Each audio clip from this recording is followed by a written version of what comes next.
Okay, everybody, it's Monday, new week, and we're on chapter 5. So, Bee and Dog have just found this cave, and it looks really, really, really nice, comfortable. It's away from the wind, so they can, it looks really a perfect place for them to spend the night. Okay, out of the cold and out of the rain. But just as he walks into the cave. Crunch steps on a human skull. Okay, so now we're on chapter 5. Solid tents and rolling cows. That night, I decided to make a fire. In our tribe, it's usually Bent Tree who makes the fire. Although I've never tried it myself, I've watched her many, many times and have carefully studied her movements. As well as this, Dad has told me the legend of the human fist's first fire. Sorry, the legend of the human's first fire at least 1, 2, 3, 4, 5, 6, 7, 8, 9, 10 times. On cold nights, Dad would wrap me in his goat skin and we'd stare into the flickering flames together. The story always began. The first human to make a fire was Snapping Stick. Stick had collected sticks for so long that no one knew what else to call him. In those days, tribes collected fire from the lightning-struck trees. Stick gathered sticks to build the fires. That was his one and only job. It was the lowliest job in the tribe. At this point in the story, I would always complain to Dad. At least he didn't have to pluck feathers like me. I think of Dad as I pick up the grass and twigs in the gathering dark. A knot in my stomach tightens as I think about him, and my eyes become a little wetter than usual. Quietly, I sing his song. I almost feel like he's here with me. Gather sticks, both great and small, short and fat, or long and tall. Pile the sticks higher and higher, 'cause that's the way to make a fire. I heap the sticks in the middle of the cave. I take a pointy stick and a flat piece of wood. One day, when the tribe opened the firestone, their fire had gone out.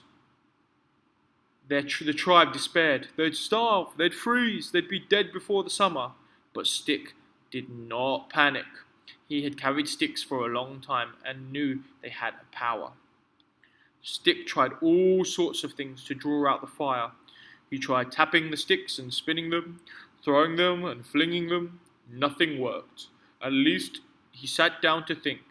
As he thought, he idly rubbed a stick that was resting atop a flat piece of wood between his hands.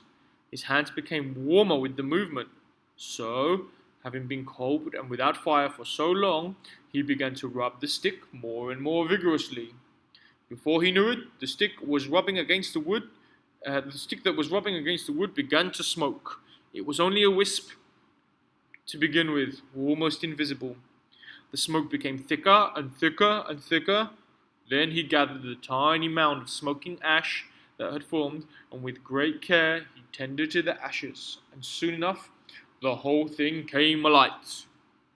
I rub my stick into the flat wood. Nothing happens at first, and I notice that my hands begin to feel sore. Nevertheless, I continue until it starts to smoke, exactly like Bent Tree does.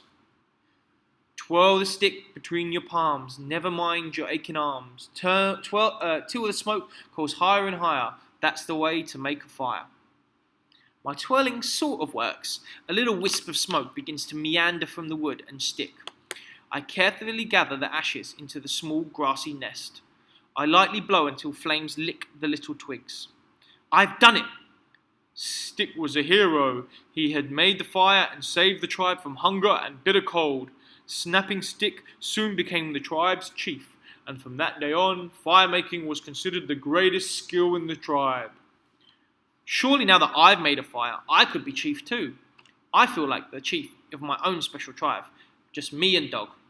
Dog dries his damp fur in the tiny fire's heat, and I warm my tingling fingers and toes, singing, "Now the fire needs to eat. The logs and branches bring the heat.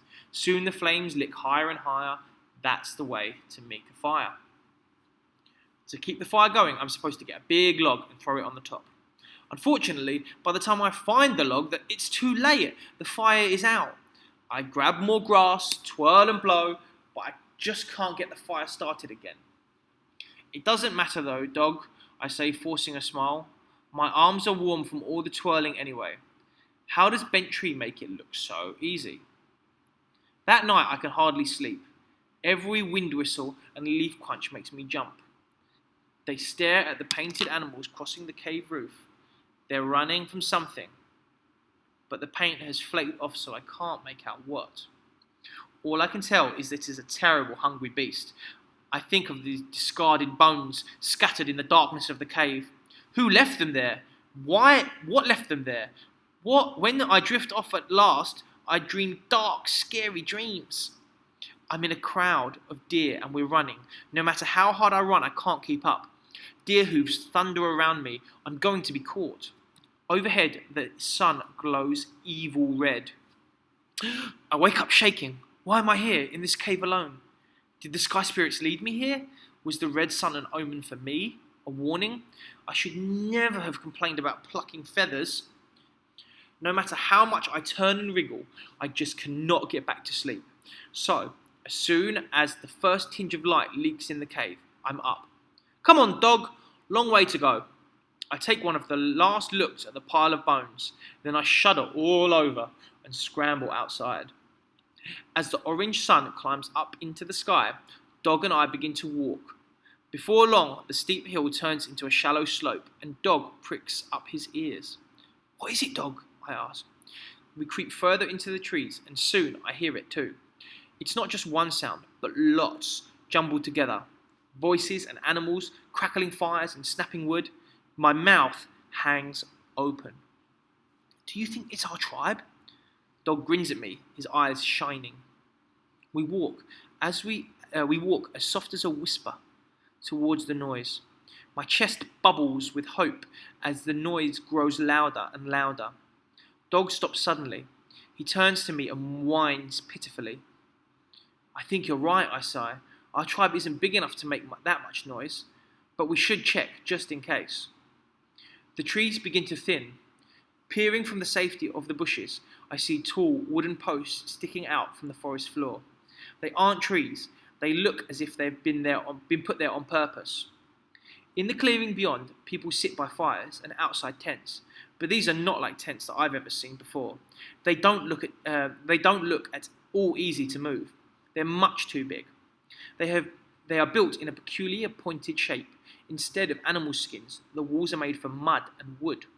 The roofs are different too. These are covered in sticks and twigs. Surely these people cannot move these structures to a new place. There are tracks in the grass as if many feet have walked the same paths in between the tents again and again. They must have been here for a long time. There are patches of dug earth beside the structures, sprouting with plants. I see women and younger children picking from these plants. One of the women is putting some of the plant back into the soil. Why are these gatherers able to collect food so close to home?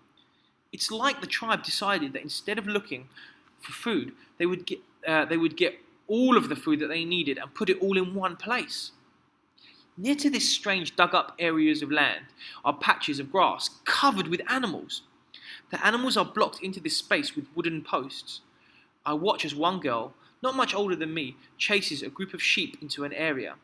She counts them as they run in. Her dog races around the clearing, chasing the last of the sheep inside. How did this tribe manage to round up so many sheep? I wonder if I could steal one without them noticing. I wouldn't mind some tasty mutton for supper. Just as my stomach grumbles loudly, I see the girl grabbing a handful of grain and giving it to one of the smallest sheep. What is she doing? Why are the animals getting her food? I watch on in horror as the sheep happily munches away. Perhaps this is why the animals stay so close. Near the fire, two men push a colossal cow carcass, which is lying on top of 4 or 5 thick, straight, stripped branches. It moves easily as the branches roll smoothly underneath it, and the men take turns to replace the log in front. Imagine that, a huge cow that you could push around as though it were lighter than a feather. I look around at this strange tribe and study their sturdy walls, sheep behind posts, and unmoving tents. I wonder whether I'd be allowed to collect sheep. I wonder whether I could build thick walls. I wonder what it would be like to not have to walk anywhere to find food. I have to find my tribe. Come on, dog, we won't find our tribe by sitting here. Dog yips in agreement, and we sneak away into the forest. Right. So, Bee stumbled across a tribe that's very different to hers. Okay? Because remember, her tribe is a traveling tribe. So they move from place to place, setting up the tent, staying there for maybe a few days, and then moving on their journey to the rock of the long sun. Whereas this tribe is very different. This tribe stay in one place. They've set up their homes forever. They've got animals, and they tend to their animals, and they started to make early inventions like transportation for early carcasses, which means like cow carcasses. Okay, I wonder how Bee feels when she sees that, and if she really wants that kind of life, or a life where they're in one place, got all the food they need, rather than moving from place to place. Anyway, check out the next video and see what the activity is for chapter 5.